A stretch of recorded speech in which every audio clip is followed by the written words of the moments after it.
much for giving me the floor, and thank you very much for this invitation to a very important conference.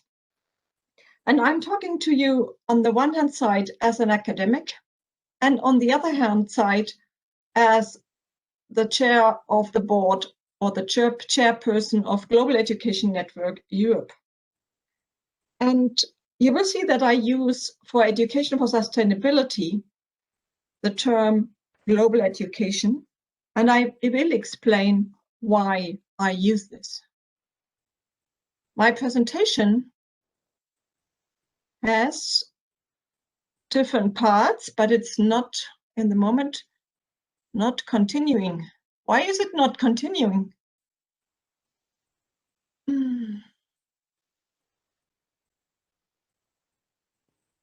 So the next slide. Yes, now I have it. Okay. Thank you. So I would like to explain first about global learning as an umbrella term for education for sustainability. And I would like to give you an overview about GENE. And then I would go to the other side of what Michael was just pointing out. So more on the society level and how national strategies in global education could look like. I would like to mention some challenges, and I would give you an invitation.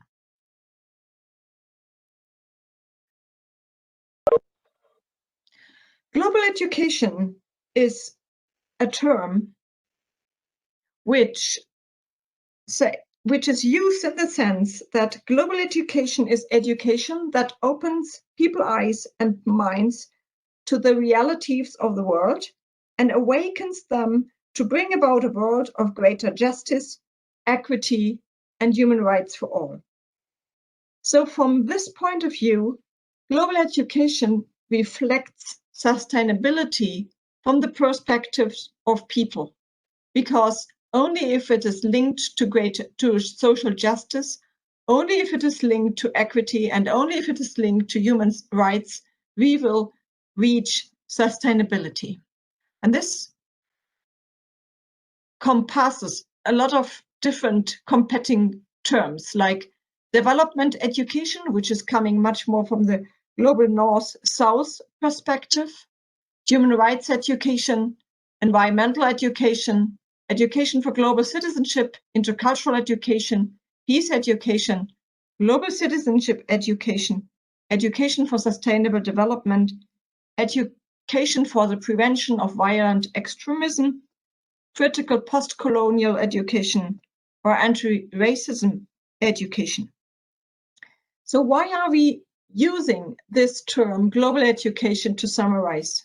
Because, as I said already, we are convinced that only if we look on a global planet perspective, and only if we overcome the link of sustainability and green ecological work in our little neighborhood, only if we see this in a global perspective, we will, what you said, Vladimir, save the planet.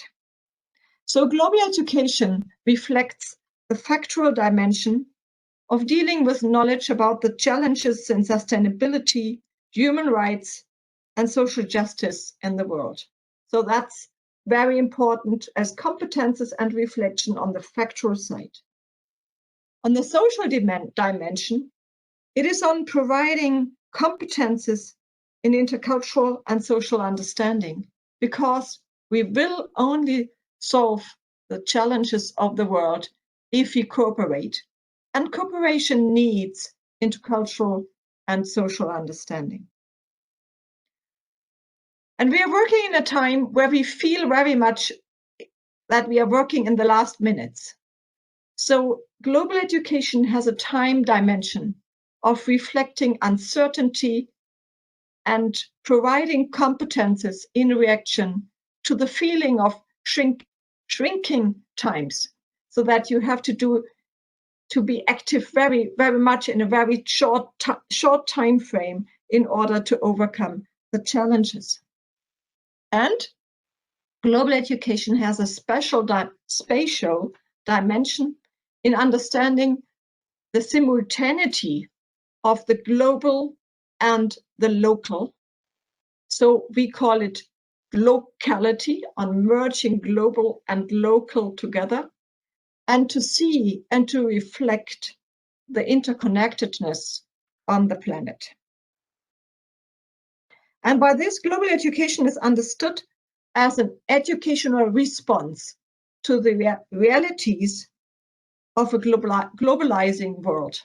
So it is an education program, but at the same time, it has a requirement on foreign and international policy.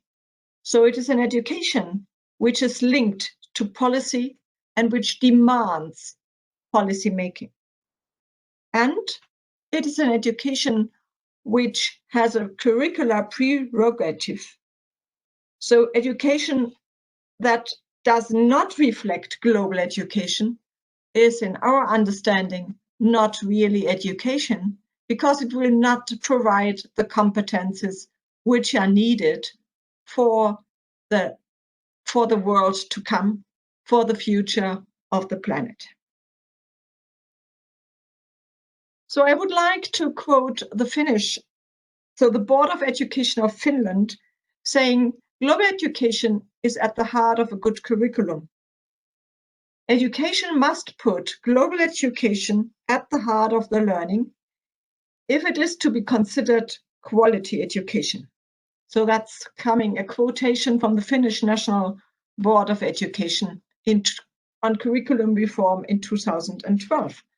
And I think it is very important to reflect in this change of paradigm that it is not something to add to a curricula, but it is in a way so fundamental to the curricula so that its quality is depending from the understanding of global issues.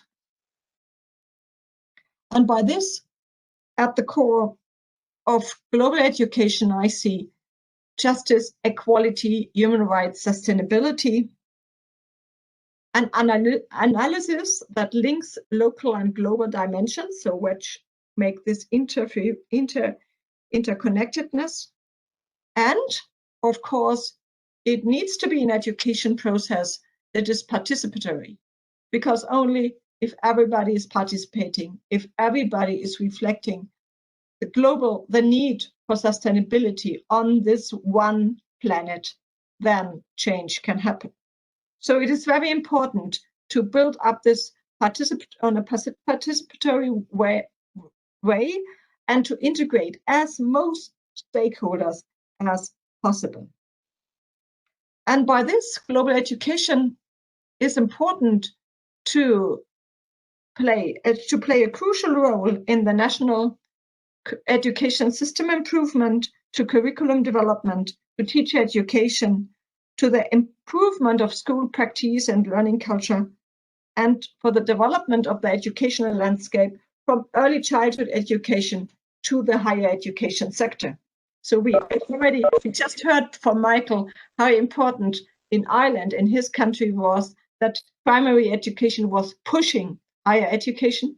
And on the same time, we can observe that universities are pushing primary education if they implement education for sustainability and global learning in the curricula of primary teachers, for example. So it's a process where everybody pushes or tries to push everybody.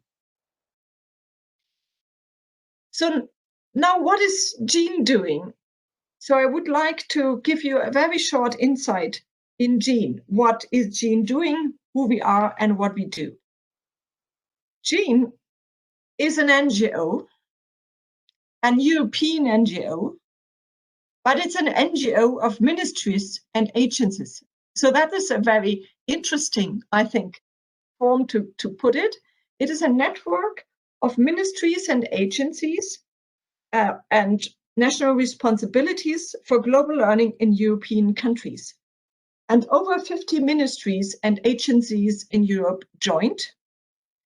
And the overall scope is that it is on bringing together policymakers for increased and improved global education through network for policy learning. And together we work towards the day when all people in Europe have access to quality global education. And by this, we acknowledge that different ministries, countries, and governments in Europe are dealing different with global education issues, that there are some which are much more progressing and others who need to learn more. And by cooperating and networking and bringing together these different ministries, we try to enhance the learning of ministries and agencies as well, because it is much easier when ministries have learned about global education to implement global education and global learning in respective countries. How is Jean doing this? So twice a year, we try to bring policymakers together by multilateral roundtables. We do peer review and peer learning, where a group of experts is visiting a country and is writing a country report how education for sustainability is already implemented and what strategies could be used to implement better. And on our website, you can see already a series of different peer reviews from very different countries. Our last peer review report was on education for sustainability in Estonia. We try to support national ministries and agencies on the work by giving policy briefing, by explaining the evaluation reports we know and about, and evidence sharing on education for sustainability and global learning. We try to enhance research and to link researchers in Europe and ministries in order to get global education and education for sustainability on an evidence-based base. So to give more empirical evidence to this field. We try to highlight good practice, quality, and innovation. We try to network with other international organizations like the European Community, the OECD, the UNESCO, and so on. And we work with policymakers in other regions. So we link European policymakers to Latin America, Asia, and African colleagues. What we see crucial, and this is now the third point of my presentation, is that more and more countries in Europe start to have national strategies in global education. And I would like to explain this in a deeper way. In some countries, national strategies in global education had been fostered and enhanced by governments. In the most European countries, however, this has been a work of civil societies and universities bringing together, writing on strategies, and then asking their ministries to adopt this as a national strategy. Now, national strategies are very important to reflect on all the aspects which needs to go hand in hand in order to enhance global education in an effective and sustainable way. And there it is very important to reflect who are the stakeholders, whose national strategy, and to enhance as much processes between ministries and social societies, schools, universities, NGOs. Second aspect is to be very clear on concepts and to try to reflect what you mean and what you want to reach. And to work on definitions and concepts, and to give these concepts a very strong evidence base. Third aspect is to reflect on the process of development. So to reflect on as much or as high participation as possible. Fourth aspect, to reflect the locus of strategic intent. So to reflect what could be the next strategic intervention in order to get for global education and education for sustainability a stronger resonance in your country. So not only initiatives, but to reflect what are strategic interventions to do the next. It could be on funding, it could be on giving prizes, it could be on what Michael Murphy was mentioning, raising flags on different points, making photos with ministers, whatever. But this can be very different in different societies, what works best for the next strategic step to go. Then to reflect on sectors and to have on board as much sectors as possible. So not only schools, but for example, enterprises as well, the banking sector, for example, or other sectors, and try to interconnect very different sectors by allowing policy learning from each other. To reflect the scope from pilots and projects to sector-wide coordinated approaches, which are giving a much bigger perspective. And of course, then to reflect the reach from the few to some, or to the most, or even to the many of all people. Ireland was one of the first countries in Europe starting with an Irish strategy, first on development education coming from the Ministry of Irish Aid, so the development cooperation perspective, and then getting much more involved the whole picture of sustainability, and having now a strategy from 2017 to 2023 with a strong partnership between stakeholders, national platforms, and external gene peer review and external reference groups. Portugal started its first strategy in 2010, which was working until 2016, and now is working on its second strategy from 2018 to 2020. And there it was important to enhance the reflection on conceptual basis, a strong stakeholder engagement, and strong focus on evaluation and monitoring. And you can see more strategies on our website. Austria has a very strong national strategy since 2002 and revised in 2019. Belgium is working very much on a cross-sectors reflection. Cyprus has started. Finland was always strong. And Germany struggles to work on it with this 16 federal states as well.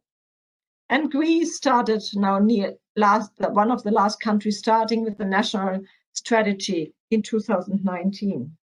And I think it is very important to work as a civil society to focus and to push a society to have a national strategy, how to implement, how to enhance global education on a national level. What are the challenges? We see the following challenges, and which are very often mentioned by European global education policymakers. First, the conceptualization. As I mentioned already, there are so many different words used. Education for global citizenship, anti-racism education, education for sustainability, ecology, education for ecology, and whatever. And I think it is very important that in one society, there's a discussion starting about the different concept and a reflection, what is the best concept for our situation? It's not one size fits all. It is to reflect in our situation, which is the best term to use. We use global education because we want to make very much visible that this is we need to reflect the global planet and not only the sustainability in front of our doors at home. Second challenge is the political and the policy context for how to deal with the very different policy context, how to deal with nationalism, which is not easy to handle in regard to global education, how to handle the corruption in their own country, and so on. Very important is to have the national strategy, what I already mentioned, but it is not easy to implement it. It is another challenge is to come from sector-wide and sector-wide and sector-specific strategies. So where you can link aspects, but where you can as well separate as well. For example, to reflect what to do for teacher education, what to do in the sector of youth work, what to do in adult education, what to do in informal education. It is on how to implement evaluation systems and how to, by this, then monitor the money you spend in this field. It is a reflection of research, how to ensure a strong evidence-based and how to enhance research in university in this field, and how to fund. So this is where we will work in the future very strongly in order to give support to everybody and to policymakers who want to implement these aspects in their country. Of course, and this is now the invitation, we are very interested to hear from policymakers, from ministries and agencies interested in cooperating from the Ukraine, and we are welcoming them and open to welcome them. And as you and myself, we are a network, we are academics. Jean is supporting researchers through a sister network, which is the academic network on global education and learning, Angel Network, where already now more than 300 academics in the field of education and for sustainability and global learning in Europe and across Europe are working together. And of course, you are all invited to join. It is free, and then you can just have access and be part of it. And by this, share your research, enhance research, and learn from the research of others in order to enhance global education and education for sustainability in Europe. And we are happy to consult with NGOs and civil society and to bring them in touch with like-minded organizations in other European countries and in other new member states of the European of Europe. But of course, we do not work directly with NGOs. I think for all this work, and this is now my closing remarks, it is very important to reflect on how to imagine a different future. Only if you dream, only if you have an imagination of the future, you will be able to do global education. A tradition remains living only if it continues to be held in an unbroken process of reinterpretation, only if it continues to form a partnership with innovation. And with regard to innovation, it also consists in discerning past promises which have not kept. The unfulfilled future of the past forms perhaps the richest part of our tradition. And with these words of the French philosopher Paul Ricoeur on his reflections on a new ethos for Europe, I will give you my optimistic perspective that together it might be possible to solve this planet, to reflect on our future, and to build a better world. Thank you very much.